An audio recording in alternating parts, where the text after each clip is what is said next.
وما أرسلناك إلا رحمة للعالمين آمنت بالله দক্ষিণ এশিয়ার সর্ববৃহৎ ইসলামী আন্দোলন গণমানুষের দল বাংলাদেশ জামায়াত ইসলামী ঢাকা মহানগরী অঞ্চলের খিলখিল থানা আজকের এই মোবারক আয়োজনের সম্মানিত থানা আমির, থানা নেতৃবৃন্দ এবং মূল আকর্ষণ সম্মানিত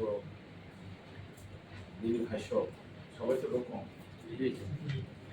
শপথের ভাইরা, আমরা আল্লাহ তাআলা লাখ কোটি সুজুদ এবং শুকরিয়া আদায় করছি যে মহান আল্লাহ তাআলা দীর্ঘ সংগ্রাম, দীর্ঘ ত্যাগ কুরবানির পরে বাংলার জমিনের প্রত্যেকটা ইঞ্চিকে আল্লাহ তাআলা আমাদের জন্য অনুকূল এবং উর্বর করে দিয়েছে। আমরা আল্লাহর প্রতি কৃতজ্ঞ, শুকরিয়া আদায় করছি আলহামদুলিল্লাহ। শুধু উর্বর করে দিয়েছেন এরকমই নয়, মানুষের হৃদয়ে আল্লাহ তাআলা জামাতের প্রতি ভালোবাসা তৈরি করে দিয়েছে। যে শত্রুতা করতো, আপনি খোঁজ খবর নিলে দেখবেন যে সে লজ্জিত, বরং এখন ভালোবাসা লালন করেছে। আমি কি বাড়িয়ে বললাম না? এমনটাই বাস্তব।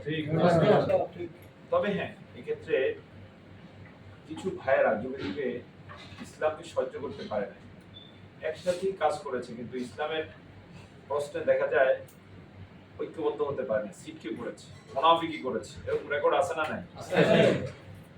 আর মুনাফিকি যারা করে, জাগতিক স্বার্থে যারা ইসলামের বিরুদ্ধাচরণ করে, ইসলাম নিয়ে তো আর কিছু করে কুল করতে পারে না, ইসলাম যারা প্রতিষ্ঠা করতে চায় তাদের বিরুদ্ধে লেগে এদের রেজাল্ট ভালো হয়েছে আমরা ইতিহাস থেকে পাই না, বরং ইতিহাসে রাস্তা করে নিক্ষিপ্ত হয়েছে এরকম বহু রেকর্ড। যারা ইসলামের বিরুদ্ধাচরণ করছে, যারা মাজলুম সংগঠনকে নিয়ে এখনো ফেসিজমের মতো কথা বলছে, আমরা আল্লাহ তাআলার কাছে তাদের হেদায়েত কামনা করছি। আল্লাহ তাআলা তাদেরকে হেদায়েত দান করুন, আমিন। আল্লাহ তাআলা তাদেরকে বুঝার তৌফিক দান করুন, আমিন। এবং আগামীর বাংলাদেশ হবে ইসলামের বাংলাদেশ ইনশাআল্লাহ। এটা শুধু আগামীর বাংলাদেশ নয়, আগামীর পৃথিবীটাই হবে কিসের? ইসলামের। আমরা ইতিহাস থেকে যা পড়াশোনা করেছি, আপনারা যা পড়াশোনা করেছেন, আমরা এটা সার নির্দেশটা এমনটাই জানি যে কোনো ত্যাগ কুরবানি জুলুমের পরে যাদের উপরে জুলুম করা হয় তারাই নেতৃত্বে চলে আসে। এটা আল্লাহ তাআলার একটা সুন্নাহ। আর সবার উপর আল্লাহ তাআলা আছেন, এটাই তিনি প্রমাণ করে দেন। সুবহানাল্লাহ। 24-এর বিজয়টায় আল্লাহ তাআলা সরাসরি আমাদেরকে দেখার সুযোগ দিয়েছে। এই বিজয় 24-এ যে আল্লাহ তাআলা এমন ভাবে দিবেন, বিজয়ের আগের দিনও কেউ বলতে পারে না। পেরেছেন কিনা? এটা আল্লাহ তাআলা দান করেছেন। সম্মানিত ভাই সব, এজন্য আমরা সে আল্লাহর প্রতি বেশি বেশি শুকরিয়া আদায় করবো, কৃতজ্ঞতা আদায় করবো। কখনো অহংকারী হওয়া যাবে না, ক্রেডিট নিয়ে। আল্লাহ তাআলা বলছেন, তোমাকে আমি ওমা আরসালনাকা প্রেরণ করি নাই, প্রেরণ করেছি শুধুমাত্র কেবলমাত্র রহমত, অনুগ্রহ হিসেবে, দয়া হিসেবে, শান্তির দূত হিসেবে, আরব জগতের জন্য নয়, কোন এশিয়া ইউরোপ আফ্রিকার জন্য নয়, পৃথিবীর জন্য নয়, যত জগৎ আছে সব জগতের জন্য। সুবহানাল্লাহ। রাসূলকে যারা যত তাড়াতাড়ি বুঝতে পেরেছেন তারা তত বেশি কামিয়াব হয়েছে, যারা দেরিতে বুঝেছেন তারা কামিয়াবিতে দেরি করেছে। একটা ঘটনা মনে পড়ে, আপনারা জেনে থাকবেন, যখন আজকের সিরিয়া, যেটা সিরিয়ার রাজধানী বিজয় হয়, সেই সময় রাসূল নেই, ইতিমধ্যে তিনি ইন্তেকাল করেছেন। হযরত ওমর রাদিয়াল্লাহু তাআলা তখন খলিফা। তো এই হেমস বিজয়, এই বিজয়ে সেখানে সেনাপতি হচ্ছেন আবু উবাইদা ইবনুল জাররাহ রাদিয়াল্লাহু তাআলা। আর কিছুদিন আগে বরখাস্ত করা হয়েছে হযরত খালিদ বিন ওয়ালিদকে।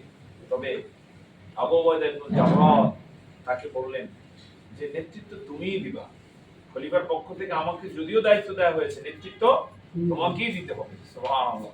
আর বরখাস্ত করার পিছনে কারণ আমরা সবাই জানি, অর্থাৎ একটা উঠে গেছিল যে খালিদ যে যুদ্ধে যায় সেই যুদ্ধে আল্লাহ তাআলা কি দান করেন?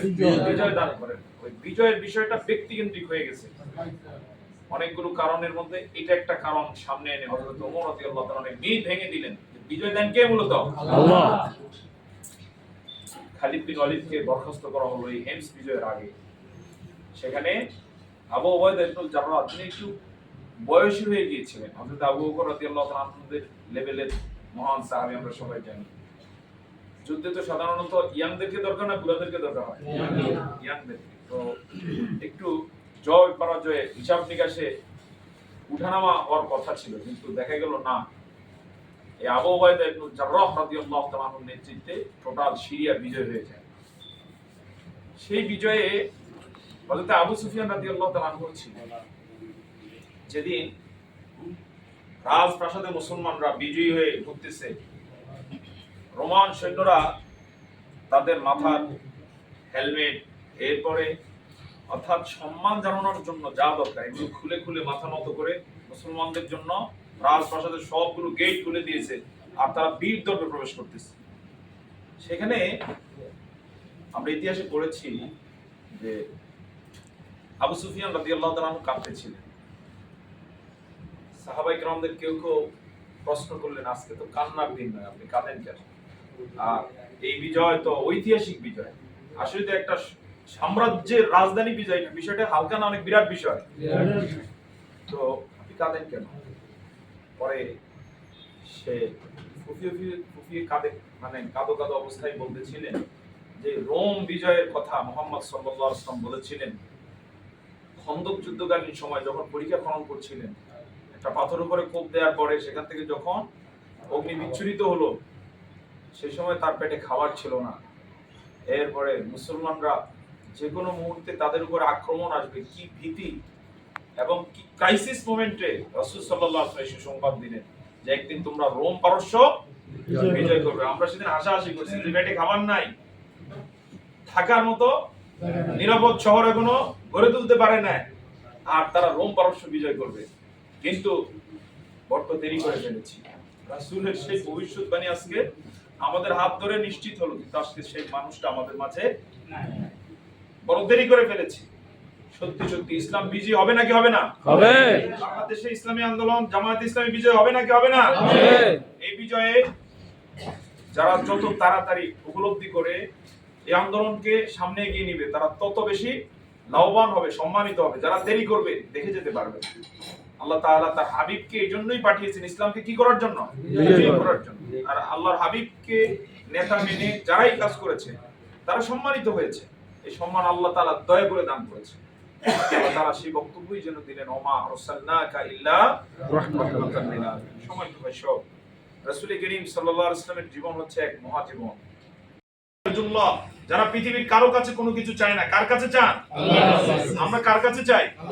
আমাদের এই ত্যাগ, কুরবানি, কষ্ট এগুলো আমরা কারো কাছে বলবো না, চাবো না, আমরা চাই একজনের কাছে, তিনি কে? আল্লাহ।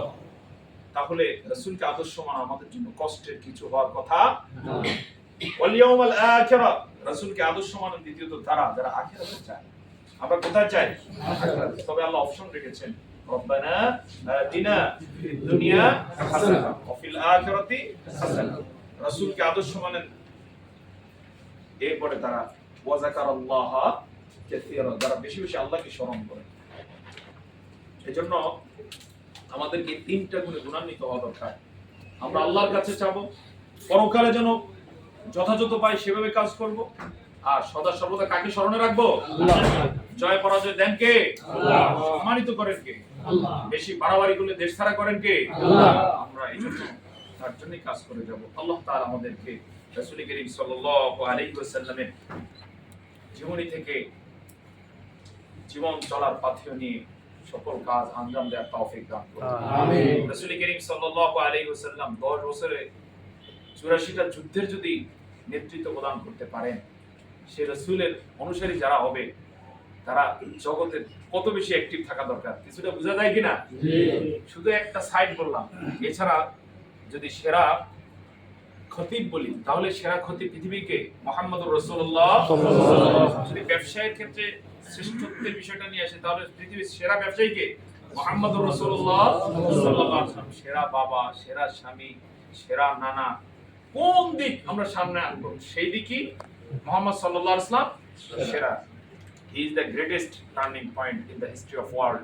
সেই বিষয়টা মাথায় রেখে বরং অতি আনন্দের সাথে সে রাসূলকে আমরা নেতা মেনে নিয়ে আসুন আমরা কাজ করে যাই। আল্লাহ তাআলা আমাদেরকে রাসূলকে সেভাবে উপলব্ধি করার তৌফিক দান করুন। এই জন্য বেশি বেশি একটু আমাদের পড়া দরকার। বিশেষ করে আমাদের তো সিলেবাসে রয়েছে মানবতার বন্ধু হযরত মুহাম্মদ সাল্লাল্লাহু আলাইহি ওয়াসাল্লাম। আমাদেরকে পড়া দরকার। আর রাহিকুল মাকতুম, সিরাত ইবনে হিশাম, সিরাতে সরওয়ারে আলম, এগুলো একটু আমাদের স্টাডিতে নিয়মিত রাখা দরকার।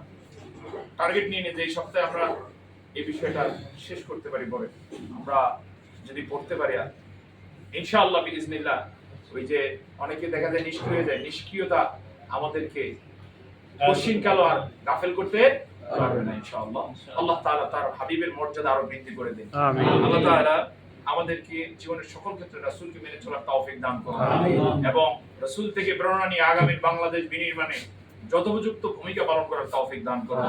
বিশেষ করে আল্লাহ তাআলা সুযোগ দিয়েছেন মৌসুম চলমান, প্রতিটি মুহূর্ত আমরা কাজে লাগাতে পারি। আল্লাহ তাআলার কাছে সেই তৌফিক কামনা করে আজকের প্রোগ্রাম সফল হোক, সার্থক হোক এবং খিলক্ষেত নয় ঢাকা শহর ইসলামের দুর্গ হোক এই প্রত্যাশা শেষ করছি। আসসালামু আলাইকুম ওয়া রাহমাতুল্লাহি তাআলা ওয়া বারাকাতুহু।